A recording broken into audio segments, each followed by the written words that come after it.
so good. Okay, so we had some questions about what this tool is. It is a multi-tool. So basically this thing vibrates like back and forth. And then you can make like tiny little precise cuts. So it's really good for like existing furniture pieces when you want to cut something out. And it's a lot easier to use than like a jigsaw. I'll show you a jigsaw if you don't know what I'm talking about. Like this guy, which has a blade, and see how it's kind of wide. Like you have to be able to fit it on something. But this little thing can just kind of like poke in and make cuts. It also has another attachment that's like a sander.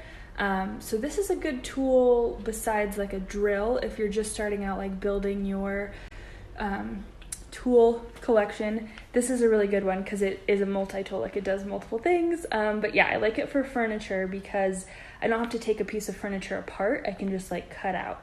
So I was using it on this piece to cut out